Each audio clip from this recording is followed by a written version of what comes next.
अस्सलाम वालेकुम, मैं हूँ तहमीन आशिक। ये जो लड़का तस्वीर में आपको नजर आ रहा है, इस लड़के का नाम है राय तौहीद आसिफ खरल और इसकी बीवी का नाम है मरियम।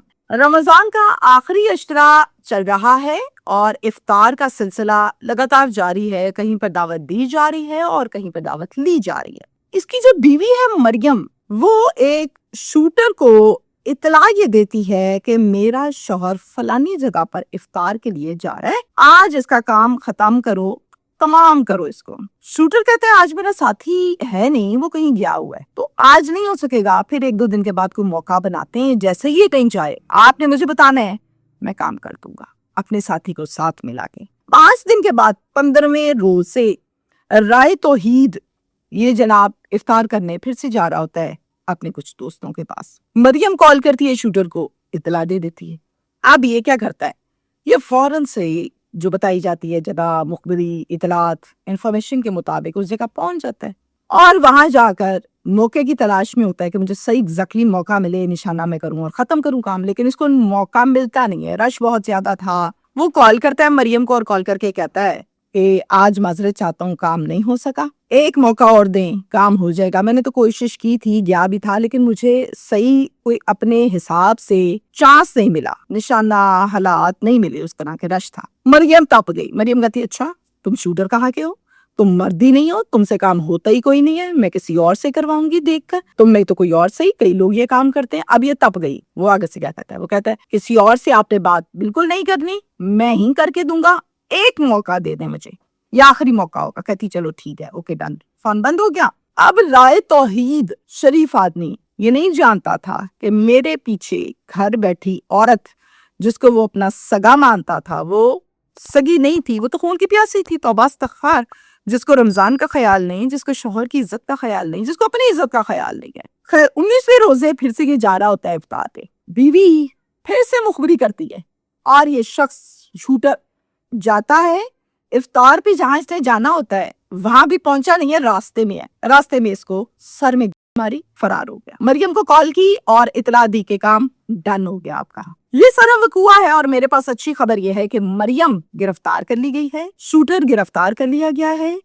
इस शूटर से कितने रुपए में डील हुई, इस शूटर तक ये पहुंची कैसे, शूटर इसको कहाँ से मिल गया, ये तो घरेलू औरत है। शूटर के साथ कोई मरासिन तो नहीं थे, कोई रिश्तेदार तो नहीं था, ऐसा भी तो होता है ना, शूटर के भी तो रिश्तेदार होते, तो ऐसा कोई मामला तो नहीं था। इसके खून की प्यासी क्यों थी, इसे मरवाना क्यों चाहती थी, मुफाद क्या था, वजह अनात क्या है, नफरत की इंतहा इस हद तक आखिर क्यों, ये सब कुछ इसी व्लॉग में मैं आपको डिटेल से बताऊंगी। ये अफसोसनाक वाकया ननकाना में पेश आया है। सोहनी वाड़ा राय तौहीद आसिफ खरल घर के सरबराह हैं, बीवी है मरियम, जिस पर हम आज पूरी बात करेंगे और ये केस भी इन दोनों के गिर्द ही घूमता है।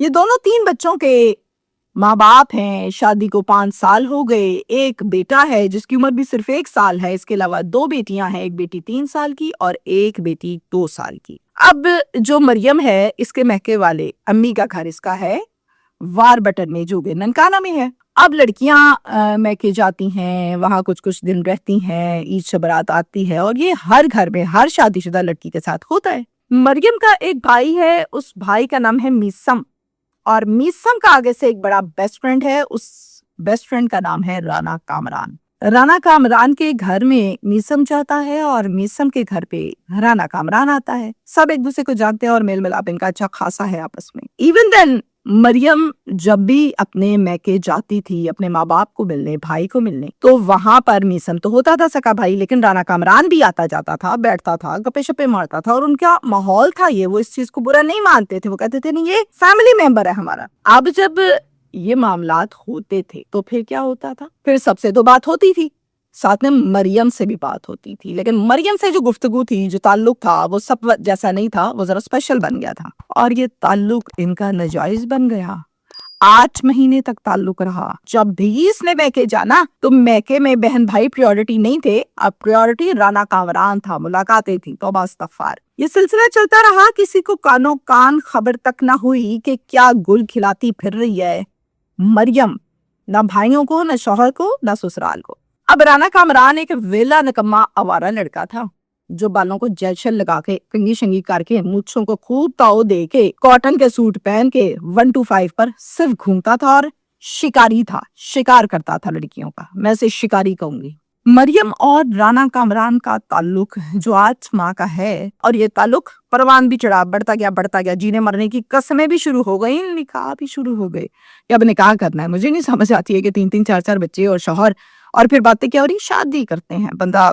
मैं क्या कहूँ अब यहाँ पे, आपस में जब प्लानिंग हुई कि निकाह करते हैं दोनों की, तो फिर निकाह के लिए तो या बेवा होना पड़ेगा या तलाक याफ्ता होना पड़ेगा। तो तलाक याफ्ता मैं हो नहीं सकती, मैं किसी को कह नहीं सकती, सब मुझे कहेंगे सब कुछ तो रूटीन के मुताबिक, बच्चे घर बार, इससे क्या हुआ अचानक, मैं नहीं फेस कर सकती, ना मैं मैनेज कर सकती हूँ। करना है इसको मार दो, मैं बेवा हो जाऊंगी, तो फिर होगा ये निकाह। फिर क्या होता है प्लानिंग के मुताबिक, वो इसको ये कहता है राना कामरान, जब भी ये कहीं आया जाया करे ना, एग्जैक्टली सही तुम्हें पता होगा इसने कहाँ जाना, तो मुझे बताना, मैं एक साथी अरेंज करता हूँ और इसको साइड पे लगाता हूँ। 10वें रोजे की इफ्तार का टाइम है। राना कामरान को कॉल करती है बीवी मरियम, और कॉल करके मुझे तो बताते भी शर्म आ रही है कि करती क्या फिर रही हैं ये औरतें, बेशरम, बेहया, बेलगाम घोड़ियां जिनकी लगाम ही कोई नहीं। खैर, राना कामरान को कॉल करके कहती है कि मेरा शौहर जा रहा है इफ्तार करने के लिए फलाने दोस्त के पास, जानते हो ना तुम उससे, कहता हाँ जान, वहां जा रहा है, अब तुम्हारा काम है आगे इसको मौके पे रास्ते में जहां भी जाना है, जिस तरह भी करना है, काम डाल दो इसको और साइड में लगाओ। अब जवाब क्या देता है आगे से राना कामरान, कहता है ओहो, आज तो मेरा साथी ही नहीं है जिसके साथ मिलकर मैंने ये काम करना है, तो नेक्स्ट जब ये जाता है मुझे बताना, फिर करेंगे इसका काम, आज नहीं हो सकता, बुरा ना मनाना, मैं गोली कच्ची नहीं खेलता, मैं पक्की खेलता हूँ, तो आज पक्की गोली का मौका नहीं है। कहती चलो ठीक है, फोन बंद। 15वें रोजे की इफ्तार की दावत होती है फिर से एक मर्तबा शौहर को। बीबी कॉल करती है मरियम और फिर से मुखबरी करती है राना कामरान को, जा रहा है उधर फलानी जगह पे, उसका भी पता नहीं तुम्हें? हाँ मुझे पता है, डाल दो काम, ओके डन हो जाएगा, मैं तुम्हें कॉल करके बताऊंगा कि काम डन हो गया। इंतजार में बैठी हुई है, कॉल नहीं आई, और फिर फोन की बेल बजती है इफ्तार के बाद, और उस कॉल पर नंबर होता है राना कामरान का। कहता है मैं उसी जगह पर हूँ जहाँ पर ये इफ्तार के लिए आया, मुझे कोई मुनासिब मौका नहीं मिला कि मैं इसे मारूं, रश बहुत ज्यादा था और मुझे वो मारनी थी जो सीधा इसको जाके लगती, तो वो मौका नहीं मिला आज, पता नहीं क्यों हाथ से मेरे बचता जा रहा है। अब फिर शिकारी है ना, फिर से इसने डायलॉग मारे उसको, वो आगे से कहती नहीं नहीं नहीं नहीं, रहने दो, तुमसे नहीं काम होना, ये तुम्हारे बस की बात नहीं है, ये मर्दों के काम है, तुम मर्द ही नहीं। आगे से उसको गुस्सा चढ़ता है, मैं किसी और से ये काम करवा लूंगी, बड़े लोग फिरते हैं जो पैसे लेते हैं काम कर देते हैं, तो मैं भी करवा लूंगी किसी और से, तुम रहने दो, तुम मौका ही ढूंढते रहोगे, कभी तुम्हारा साथी नहीं है, कभी तुम्हें मौका नहीं मिला। उसके साथ गुस्से वाली हालत में बात करती, किसी और से ये जिक्र भी ना करना, मैं ही करके दूंगा काम, आज ही माफी दो, एक मौका और दे दो, अगली दफा जब मैं करूंगा तुम देखना सही, तुम्हें पता लगेगा कि काम किया है किसी ने, ओके डन, आखिरी मौका है, याद रखना। हाँ ठीक है, ओके, फोन बंद हो गया। 19वें रोजे जनाब को फिर से इफ्तार की एक दावत आती है दोस्तों की तरफ से, और राना कामरान को ये मुखबरी दे देती है मरियम कि जा रहा है भाई मेरा शौहर इफ्तार के लिए, और ये तुम्हारा आखिरी मौका है, इस बात को मत भूलना कामरान, ओके डन। अब जो शौहर है वो इफ्तार के लिए तैयारी शेरी करके कपड़े शपड़े चेंज करके अपनी बीवी को जाते हुए कहता है कि मैं जा रहा हूँ इफ्तार करने के लिए, जल्दी आ जाऊंगा इफ्तारी के बाद, तो तुम अपना और बच्चों का ख्याल रखना, अल्लाह हाफिज। ठाक फोन उठाया और मुखबरी कर दी राना कामरान को कि निकल गया भाई, बाइक के ऊपर जा रहे। अब ये उसके पीछे लगा, जहां इसको मुनासिब एग्जैक्टली मौका मिला, इसने सर में मारी और फिर खुद वहां से भाग गया। काम तमाम करके फोन किया मरियम को, कहता था ना आखिरी मौका दो, लो कर दिया मैंने इसको साइड पे, बस तुम अब जहन में सोचो कि हमने निकाह कब करना है। फोन बंद हो गया, मुस्कुरा के कहती डन हो गया। खैर वहां पर जब किशोरी और ये नीचे गिर गया तो देखा लोगों ने, 15 पर कॉल की गई। अब जो थाना लगता है इसको, थाने का नाम है थाना सदर ननकाना। नफरी आ गई, वकुआ देखा सब कुछ, और उसके बाद इसको उठाया और हॉस्पिटल ले गए। हॉस्पिटल में ले जाकर जब डॉक्टर्स ने मुआयना किया, बताया कि खत्म हो गया है यहाँ पर आने से पहले। फिर इसकी बीवी को इतला दी गई, मरियम को, और फिर हॉस्पिटल बीवी मरियम, बहन रुबीना और एक भाई अब्दुल वहीद, ये तीनों पहुंचे हॉस्पिटल। अब इन तीनों में जो सबसे ऊंची ऊंची बैन थे, चेहरे पर दुख के तासुरात थे, वो थे मरियम के, बीवी के। हाय हाय मैं बेवा हो गई, ہائے مجھے چھوڑ کے چلا گیا، ہائے لوگ عید کی تیاریاں کر رہے ہیں، میں کیا کروں، ہائے میرا شوہر، ہائے میرا شوہر۔ میں کہتی ہوں انڈین مووی پیچھے رہ گئی۔ پھر پولیس معلومات لیتی ہے بیوی سے کہ یہ کہاں گئے تھے، کیا ہوا تھا، جی یہ افطار کے لیے گئے تھے فلانے دوست کے پاس، مجھے بتا کر گئے تھے۔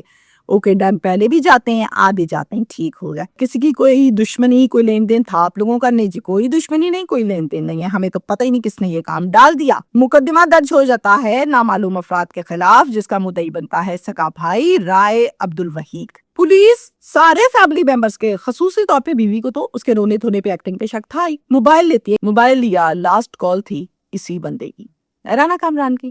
سی ڈی آر نکلوا دی، اور سی ڈی آر نکلوانے پر پتہ چلا کہ وہ نمبر جو لاسٹ کال تھی وہ، اور یہ ایک نمبر یہ جو گھنٹوں کالنگ کرتا ہے، یہ ایک ہی نمبر ہے اور یہ ایک ہی بندہ ہے، رانا کامران۔ اس کے بعد پولیس خاموشی سے رانا کامران کو ریڈ کر کے گرفتار کرتی ہے، تھانے لے آتی ہے، تفتیش کرتی ہے، جناب ساری بات کھل کے بتاتے ہیں۔ خیر یہ اقبال جرم کرتا ہے، بتاتا ہے کہ ساتھی تھا، پھر بتاتا ہے کہ مریم سے تعلق تھا، پھر بتاتا ہے کہ مریم نے مجھے کال کر کے مخبری بھی کی تھی، بتایا تھا، پھر میں گیا، سارا کچا چٹا کھولا۔ ابھی تک بھی پولیس نے کسی کو اس بات کی خبر نہیں دی کہ ہم نے بندہ پکڑ لیا بھائی۔ اب میں آپ کو یہاں پر بتاؤں کہ پولیس جاتی ہے گھر پر، کل شریف چل رہے ہوتے، بہن ہے روبینہ جس کو پولیس کہتی ہے کہ ذرا سائڈ پر آ کے بات کر دے، مہمان بیٹھے اچھا نہیں لگتا۔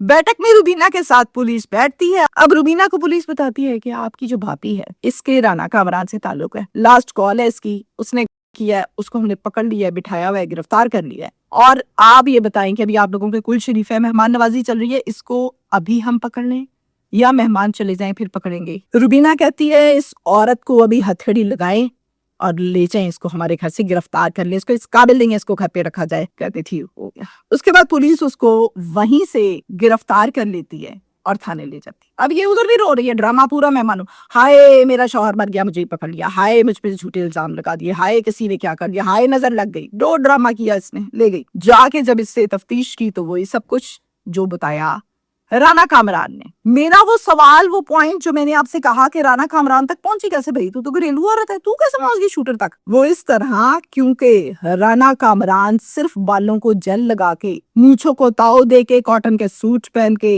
اور پرفیوم لگا کر 1 to 5 پر پھرتا تھا، چونکہ یہ ایک شکاری تھا اور شکاری کو اپنا حلیہ بڑا پرفیکٹ رکھنا ہوتا ہے۔ شکار کر رہے اوکے، یہی اس نے کرنا ہے، اسے باز نہیں آنا، اس کو اتنی غیرت نہیں ہے کہ وہ 3 بچوں کی ماں ہے، اچھی خاصی زندگی گزر رہی ہے، کدھر شکار کر رہا ہے۔ اب دونوں کو پولیس نے پکڑ لیا اور یہ ساری ڈیٹیل سے جو چیزیں میں نے آپ کو بتائی، کچھ میرے ذرائع ہیں اور کچھ روبینہ نے تفصیل کے ساتھ بتایا ہے کہ یہ کچھ ہوا ہے۔ میسج تہمینہ شیخ کا آج بھی اس ولاگ میں آپ لوگوں کے لیے بڑا شارٹ سا ہے، وہ یہ کہ دیکھیں 3 بچے اور شوہر کا مطلب پاس کرا، موت اسی گھر میں ہونی ہے جہاں کوئی پرابلم بھی نہیں ہے، شوہر بھی اچھا ہے، ایشوز بھی نہیں ہے۔ اب جب اس کے باوجود شوہر آگے پیچھے ہوگا، آپ ماں کے گھر جائیں گی، ماں جا کے لڑکا پھنسا لیں گی، چلو جی ماں کے گھر سے اگر کسی نے پابندی بھی لگا دیا ہے تو پھر آپ ادھر سے نہیں تو محلے میں پھنسا لیں گی۔ یہ کیٹیگری ہے ان عورتوں کی، انہوں نے باز نہیں آ رہا، تو پھر کیا شوہر راکیاں اور پابندیاں ہی کرلاتا رہے گا؟ کب تک؟ ایسے نہ گھر بسے ہیں نہ بستے ہیں۔ ہمیشہ انسان کا کریکٹر جب ٹھیک رہے تو معاملات ٹھیک ہیں۔ یہ لگائیاں بجھائیاں، شوہر کے پیچھے سے ایک اور آدمی، شوہر کی موجودگی میں شوہر، ایسے نہیں معاملات زندگی چلتے۔ ایسے معاملات زندگی جن کے ہوتے ہیں ان کا اینڈ فسنوں سے یہ نکلتا ہے ایسی عورتوں کا اینڈ۔ یہ سمجھتی ہیں نا کہ ہم بہت چلاک ہوشیار ہیں، نہیں پتہ لگنا کسی کو، وہ مسئلہ ہی کوئی نہیں، لیکن مسئلہ ہی مسئلہ ہے۔ 1 منٹ کی غلطی زندگی پوری کا داؤ اور پھر اینڈ پہ جیل۔ 2 بیٹیوں کی تم ماں ہو اور ایک بیٹے کی بھی ماں ہو، ان 2 بیٹیوں کا سوچا 1 منٹ کے لیے، 1 سیکنڈ کے لیے میں جو حرکتیں کر رہی ہوں، کل کو میری بیٹی اگر کرے گی تو مجھے کیسا لگے گا؟ اب جو پیور، میں کیا کہوں، بائی ڈیفالٹڈ کرمنلز ہوتی ہیں نا، ان کو ان باتوں سے فرق نہیں پڑتا۔ جو موقع نزاکتوں کی وجہ سے باتوں میں آئی ہوتی ہوں کہ ہائے نہیں میری بچی، اس پہ نہ نظر پڑے، تو یہ سوچ لیا کریں شاید آدھی بچ جائیں۔ Thank you.